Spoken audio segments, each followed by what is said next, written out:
Have you found your passion? Was it ever lost? Do you have something that you want to do so much that you devote as much time as possible to it? Then you found your passion. Hi, welcome to Be a Better Person. Today's topic, finding your passion. So if you have a job where whatever you're the most passionate about and the thing that you try to find the most time for is how you make a living or is your career, then you are truly blessed.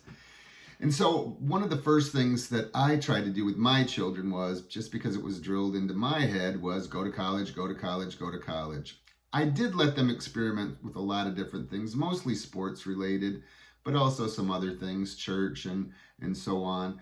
But mainly I focused them on that instead of saying, find your passion and then let's find a way for you to make a living, which I think now is the best way to do things.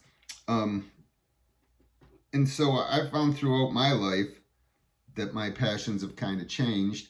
None of them are passions like something that I probably could have made a career of, even though who knows, maybe you could have. So find your passion, see if there's a way you can make your living at it. So let's just take, for instance, so you're a kid, you love the video game.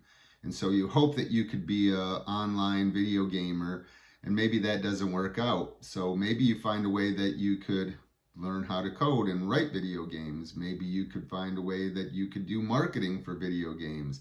So it's not the actual passion that you initially found by wanting to play video games to make your living, but you found a way to do something that will kind of somewhat keep that passion there. So I've had a lot of passions, like I said, throughout my life, and they've kind of changed and came and went and started or whatever. So one of the first things that I was really passionate about was playing football. And my father was in the service and we moved a lot. And I played through junior high, and I was going to a tryout in my 9th grade year. We lived in Florida, and my mom was going through her second divorce. And the school was not close to my house, so it's not like someplace I was just going to be able to walk. And so we were driving there, and my mom was always very supportive of me, but I was very small back then, probably smaller than most kids in 9th grade. I was probably not even average, just a little under, but I put the pads on. I felt invincible. I felt like Superman. So we're going, I was nervous. We'd moved there. I didn't know anybody. So I'm going to a tryout, absolutely blind, small kid. So I tell her as we pull into the parking lot how nervous I am. And in my head, the expectation that I had was that she was going to have this big speech about, hey, I know you can do it. I've watched you play for years. Go in there and just show them what you're made of. And instead, when I said that, she said, oh, okay, whipped around the parking lot. And next thing I know, we were 3 miles away from the school down the road because I was just in shock that I didn't get that inspirational speech. But now that I'm older, I kind of realize she had some things that she was going through, and that's probably why she just left. But I've still been passionate about football the rest of my life. Watched it, both college and professional, just never played. And then, unfortunately, one of the passions I had was through the later years of high school, probably 16, 17, and then my 4 years of college and things after, was drinking. Because I guess that's just what we thought we were supposed to do to be super, super cool. And the more we could drink, the better we were. And, well, we were super, super cool. Now that I'm older, I realize that that's terrible. That I should have never had that passion. But it was one of my things. I mean, really, at one point I was like, oh, my hobby's going to bars. But luckily I got past all that, and now it does not control my life. It's not a big part of my life. I don't think I was ever an alcoholic, maybe a functional one, I don't know, but that part of my thing is gone. NCAA basketball was a huge thing that I loved, and then I also coached basketball. I started coaching 5th and 6th grade girls, then boys, and then 7th and 8th grade girls. And I did that for roughly 10 years. And I've actually started thinking about now getting back into it. Hunting, probably from the time I was 14 till 2010s. And then I probably took about a 10-year break of not really hunting at all. And another thing I'm just getting back into right now. Volunteering, I did that most of my adult life. Every place I've lived, whether it was just nonprofit organizations, local government, hospitals, just different things. I've always tried to give my time to something, and I still do that. I mean, not totally passionate, doesn't consume and drive me, but I do like to do that. Music has always been a huge part of my life. Listening, I've written songs, never done anything with them because I can't play an instrument. I kick myself in the butt because again, in 5th grade, we had these things that you could either just go to recess or there were different things you could do. And one of them was guitar lessons or a music class with guitar lessons. And my sister had an old guitar that I took and started learning, and then all of a sudden my friends just talked about all the fun they were having at recess, and I said, oh, seems way more fun. And I wish I would have just stuck at it because then I would learn how to play. But that's another thing on my list of things right now that I'm going to actually try to attempt, and I'll let you know how that goes going forward.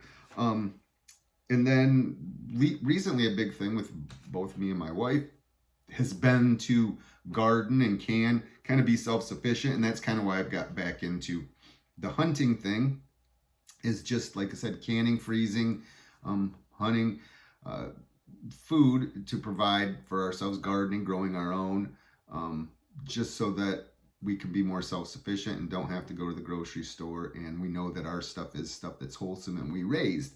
So that's a big thing too. And I'm very happy that both of my daughters are kind of both getting into those things as well on their own. No pressure from me.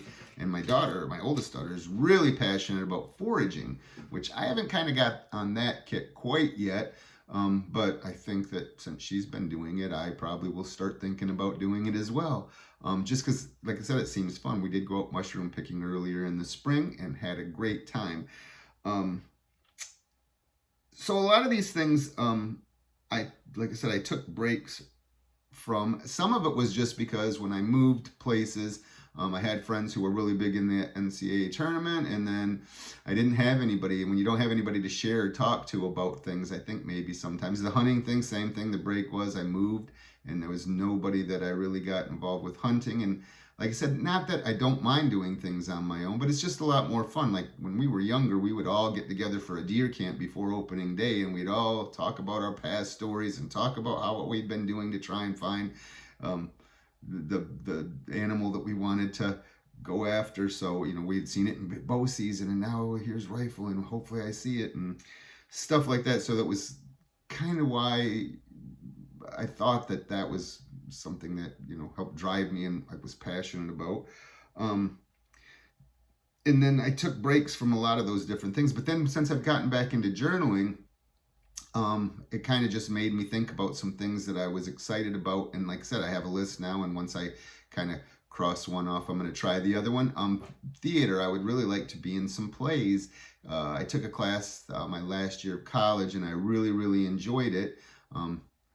And just have never really had an opportunity since then. And now that I live in a place, there's a couple places that have theater companies. And so my thing is when the summer's over and the canning and stuff and the hunting is done in January, I hope to go try out for a play and see if I can do that. And if I enjoy it, who knows? I don't know whether I will or I won't.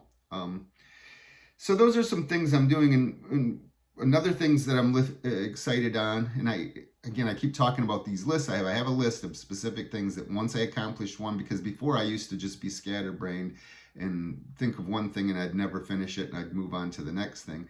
And so now I really want to be focused on, let's get one thing done, and that's right now, be a better person is the big thing I'm focusing on. And then I'm going to move to another thing. So, the theater is one thing. I've been exercising.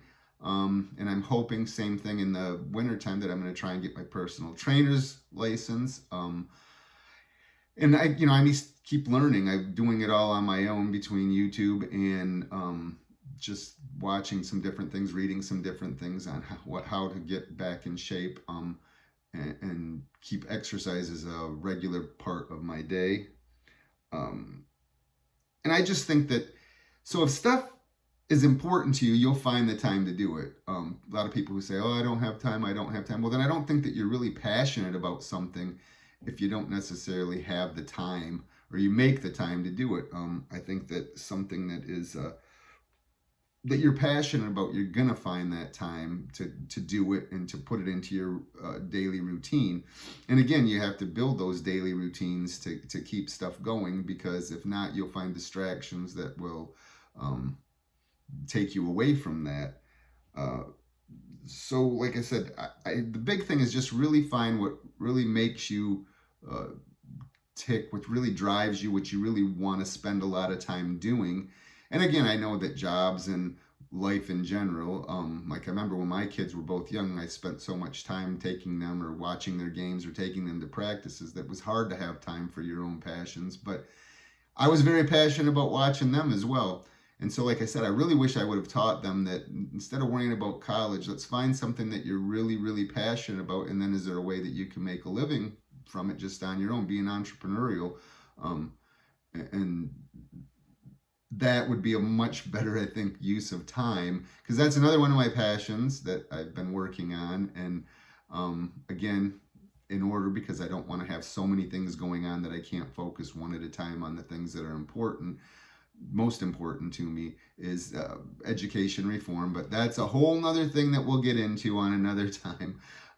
So yeah, really stop and think about what are some things that you think you're passionate about, but maybe you're not because you don't put the time into it. What are some things that you are passionate about, and you try to find every little minute, second, whatever that you can outside of your job and your normal life, whether you have children or whatever, that you really, really go crazy doing. And then start thinking about, is there a way that you could possibly make a living doing that? And then you can hopefully maybe career focus. So that's the thing about passions, is if you can find a way to incorporate them into your career, I think you'll be much happier. And if you can't, just make sure that you make the time to keep those things going. So remember, your smile makes me smile. Be kind, be grateful, be helpful. And until next time, have a great day.